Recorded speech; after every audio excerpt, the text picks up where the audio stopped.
인생은 마치 한 폭의 그림과 같다. 청춘의 화려한 색채로 시작되어 중년의 깊이 있는 음영을 거쳐 노년의 차분한 색조로 마무리된다. 그러나 이 그림의 진정한 아름다움은 단순히 나이를 먹어가는 과정이 아닌 우리가 어떻게 살아가느냐에 달려있다.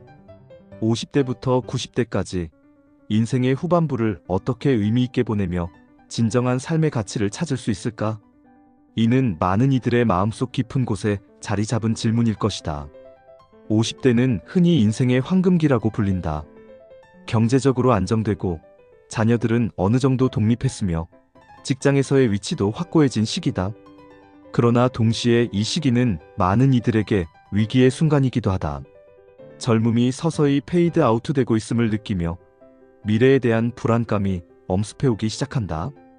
이 시기를 진정으로 살아내기 위해서는 먼저 자아성찰이 필요하다. 지금까지의 삶을 돌아보고 앞으로의 삶에 대해 진지하게 고민해야 한다. 무엇을 이루었고 무엇을 놓쳤는가? 진정 중요한 것은 무엇인가? 이런 질문들을 통해 우리는 새로운 목표와 꿈을 설정할 수 있다. 50대의 또 다른 중요한 과제는 건강관리다. 젊었을 때처럼 무리하게 살 수 없음을 인정하고 규칙적인 운동과 건강한 식습관을 통해 몸과 마음을 돌보는 것이 중요하다. 이는 단순히 오래 사는 것이 목적이 아니라 앞으로의 삶을 더욱 풍요롭게 살기 위함이다. 관계의 재정립도 50대의 중요한 과제다. 부부관계, 자녀와의 관계, 친구관계 등을 새롭게 바라보고 가꾸어 나가야 한다. 특히 부부관계는 노년을 함께 보낼 동반자로서 더욱 중요해진다. 서로를 이해하고 배려하는 마음을 키워나가는 것이 필요하다. 60대는 많은 이들에게 인생의 새로운 장이 열리는 시기다.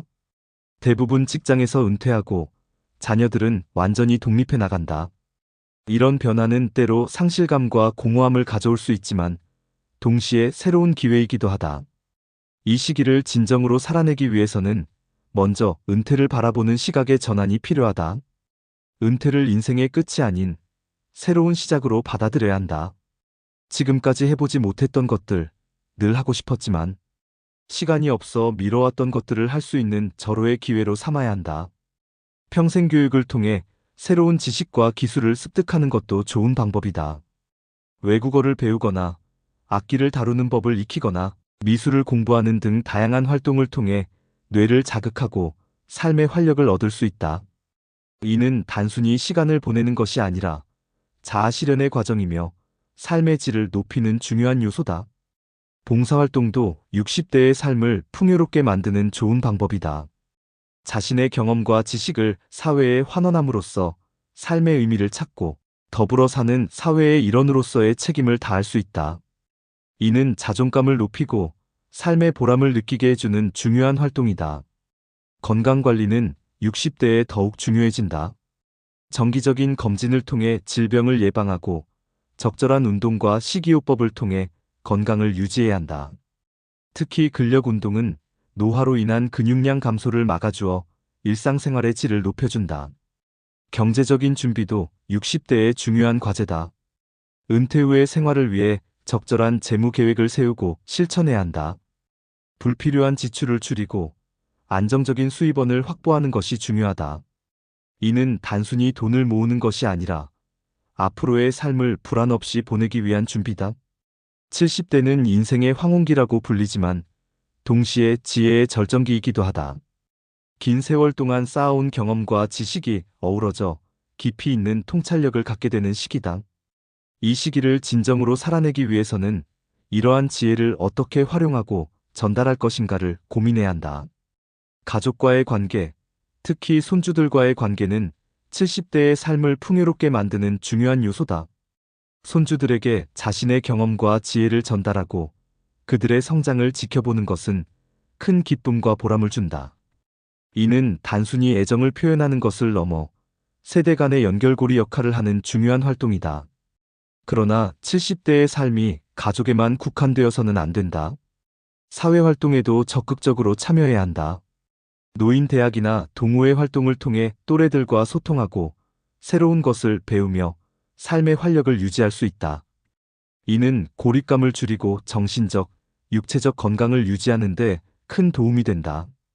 건강관리는 70대에 더욱 중요해진다. 만성질환 관리에 특히 신경 써야 하며 규칙적인 운동과 균형 잡힌 식단으로 건강을 유지해야 한다. 특히 낙상 예방을 위한 균형 운동은 매우 중요하다. 건강한 신체는 활기찬 노년을 보내는데 필수적인 요소다. 70대는 또한 자신의 삶을 정리하고 의미를 되새겨보는 시기이기도 하다. 자서전을 쓰거나 일기를 꾸준히 쓰는 것도 좋은 방법이다. 이는 단순히 과거를 회상하는 것이 아니라 자신의 삶을 객관적으로 바라보고 의미를 찾는 과정이다. 이를 통해 남은 삶을 어떻게 살아갈지에 대한 통찰을 얻을 수 있다. 죽음에 대해 생각해보는 것도 70대의 중요한 과제다. 죽음을 두려워하거나 회피하지 않고 자연스럽게 받아들이는 자세가 필요하다. 이는 오히려 현재의 삶을 더욱 충실히 살게 만드는 원동력이 될 수 있다. 유언장을 작성하거나 장례 절차를 미리 준비하는 것도 좋은 방법이다. 80대는 많은 이들에게 두려움의 대상이지만 동시에 인생의 정수를 맛볼 수 있는 시기이기도 하다. 이 나이에 이르러서야 비로소 삶과 죽음, 존재의 의미에 대해 깊이 있게 성찰할 수 있게 된다. 이 시기를 진정으로 살아내기 위해서는 모든 것을 초월하는 자세가 필요하다. 건강의 악화와 기능의 저하는 80대의 가장 큰 도전이다. 그러나 이를 한계로 여기기보다는 자연스러운 과정으로 받아들이고 할 수 있는 것에 집중하는 태도가 중요하다. 가능한 한자립적인 생활을 유지하되 도움이 필요할 때는 주저없이 받아들이는 용기도 필요하다.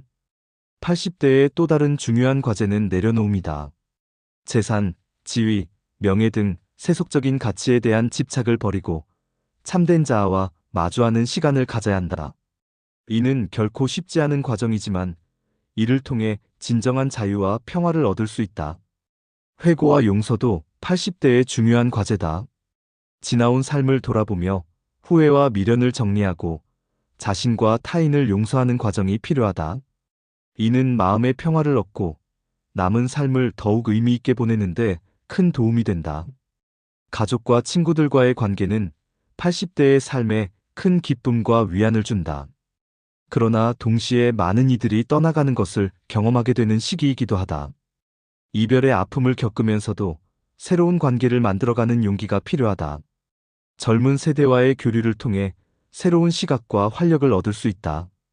영성의 추구도 80대의 중요한 과제다. 종교적 신념이 있다면 이를 더욱 깊이 있게 탐구하고 그렇지 않다면 자연과의 교감이나 명상 등을 통해 내적 평화를 찾는 것도 좋은 방법이다. 이는 삶의 의미를 찾고 죽음을 초연하게 받아들이는 데 도움을 준다. 90대에 이르러서는 육체적 제약이 더욱 커지지만 동시에 정신적, 영적으로는 가장 성숙한 단계에 이르게 된다. 이 시기를 진정으로 살아내기 위해서는 자신의 전 생애를 통합적으로 바라보고 모든 것을 초월하는 자세가 필요하다. 90대의 가장 큰 과제는 수용이다. 자신의 현재 상태와 환경을 있는 그대로 받아들이고 그 안에서 의미와 기쁨을 찾는 것이 중요하다. 이는 결코 체념이나 포기가 아니라 오히려 더 높은 차원의 삶의 태도라고 할 수 있다. 회고와 감사의 시간을 갖는 것도 중요하다. 긴 인생을 돌아보며 감사할 것들을 찾고 그 감사의 마음을 표현하는 것이 필요하다. 이는 자신의 삶에 의미를 부여하고 주변 사람들과의 관계를 더욱 돈독하게 만드는 데 도움이 된다. 90대는 또한 유산을 남기는 시기이기도 하다. 여기서 유산이란 단순히 물질적인 것만을 의미하지 않는다. 자신의 경험과 지혜, 가치관을 후대에 전하는 것이 더욱 중요한 유산이 될 수 있다. 자서전을 쓰거나 구술 역사를 남기거나 혹은 단순히 가족들과 깊이 있는 대화를 나누는 것도 좋은 방법이다. 이 시기에는 죽음을 더욱 가까이 느끼게 된다. 그러나 이를 두려워하기보다는 자연스러운 삶의 한 과정으로 받아들이는 자세가 필요하다. 죽음을 준비하는 과정은 오히려 현재의 삶을 더욱 충실히 살게 만드는 원동력이 될 수 있다. 자신의 장례식을 미리 계획하거나 주변 사람들과 죽음에 대해 열린 대화를 나누는 것도 도움이 될 수 있다. 90대의 또 다른 중요한 과제는 의존을 받아들이는 것이다. 독립적으로 살아온 사람들에게 이는 매우 어려운 과제일 수 있다. 그러나 도움을 받는 것을 약점으로 여기지 않고 오히려 그것을 통해 타인과 연결되고 사랑받고 있음을 느끼는 기회로 삼아야 한다. 이는 자존감을 유지하고 삶의 질을 높이는 데 중요한 요소다. 신체적 제약에도 불구하고 가능한 한 활동적인 삶을 유지하는 것이 중요하다.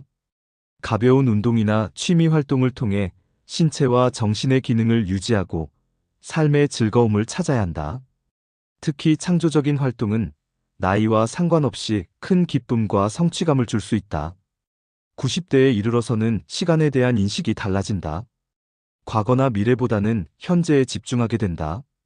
이는 단순히 시간이 얼마 남지 않았다는 절박함 때문이 아니라 오히려 모든 순간의 소중함을 깨닫게 되기 때문이다. 하루하루를 감사하며 살아가는 자세가 필요하다. 50대부터 90대까지 인생의 후반부를 어떻게 살아갈 것인가? 이에 대한 정답은 없다. 각자의 상황과 가치관에 따라 다른 선택을 할 수 있고 또 그래야 한다. 그러나 몇 가지 공통된 원칙은 있을 것이다. 첫째, 끊임없이 배우고 성장하는 자세다. 나이가 들었다고 해서 새로운 것을 배우고 도전하는 것을 멈추어서는 안 된다. 오히려 더 많은 시간과 경험을 바탕으로 더 깊이 있게 배우고 성장할 수 있는 기회로 삼아야 한다. 둘째, 관계의 중요성을 인식하는 것이다. 가족, 친구, 이웃과의 관계를 소중히 여기고 가꾸어 나가야 한다. 특히 세대 간의 소통과 이해를 위해 노력해야 한다.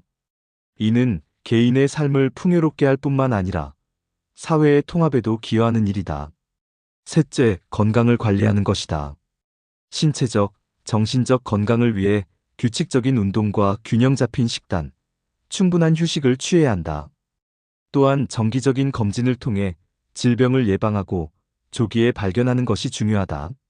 넷째, 의미 있는 활동에 참여하는 것이다. 봉사활동, 취미활동, 학습활동 등을 통해 자신의 존재 가치를 확인하고 삶의 보람을 느낄 수 있어야 한다. 이는 단순히 시간을 보내는 것이 아니라 자아 실현의 과정이며 삶의 질을 높이는 중요한 요소다. 다섯째, 재정을 관리하는 것이다. 노후를 위한 적절한 재무 계획을 세우고 실천해야 한다. 이는 단순히 돈을 모으는 것이 아니라 앞으로의 삶을 불안 없이 보내기 위한 준비다. 여섯째, 죽음을 준비하는 것이다. 죽음을 두려워하거나 회피하지 않고 자연스럽게 받아들이는 자세가 필요하다. 이는 오히려 현재의 삶을 더욱 충실히 살게 만드는 원동력이 될 수 있다. 마지막으로 자신을 사랑하고 존중하는 것이다. 나이가 들었다고 해서 자신의 가치가 떨어지는 것은 아니다. 오히려 더 많은 경험과 지혜를 가진 소중한 존재임을 인식하고 자신을 사랑하고 존중하는 자세가 필요하다. 인생의 후반부를 살아가는 것은 결코 쉽지 않은 과제다. 신체적 기능의 저하, 사회적 역할의 축소, 가까운 이들과의 이별 등 많은 어려움과 도전에 직면하게 된다. 그러나 동시에 이 시기는 인생의 정수를 맛볼 수 있는 가장 풍요롭고 의미 있는 시기가 될 수 있다. 우리는 나이 듦을 부정적으로만 바라보는 사회적 편견에서 벗어나야 한다. 노화는 쇠퇴가 아니라 성숙의 과정이며 노년은 상실의 시기가 아니라 새로운 가능성의 시기다. 이러한 인식의 전환을 통해 우리는 인생의 후반부를 더욱 의미 있고 풍요롭게 살아갈 수 있을 것이다. 결국 진정한 인생을 사는 법은 나이와 상관없이 동일하다. 자신을 사랑하고 타인을 이해하며 세상과 조화롭게 살아가는 것. 그리고 매 순간을 소중히 여기며 감사하는 마음으로 살아가는 것. 이것이 바로 50대부터 90대까지, 아니, 전 생애에 걸쳐 우리가 추구해야 할 삶의 자세일 것이다. 인생은 마치 책과 같다. 50대는 새로운 장의 시작이고, 60대는 절정을 향해 나아가는 시기며, 70대는 깊이 있는 내용이 펼쳐지는 때다. 80대는 모든 것이 어우러지는 클라이맥스이고, 90대는 아름다운 에필로그다. 각 장마다 그 나름의 의미와 아름다움이 있다. 중요한 것은 우리가 이 책의 저자라는 점이다. 우리는 매 순간 선택을 통해 우리의 이야기를 써나가고 있다. 피눈물 나는 진정한 인생을 산다는 것은 결코 쉽지 않다. 그러나 그 과정에서 우리는 성장하고 깨달음을 얻으며 진정한 자아를 발견하게 된다.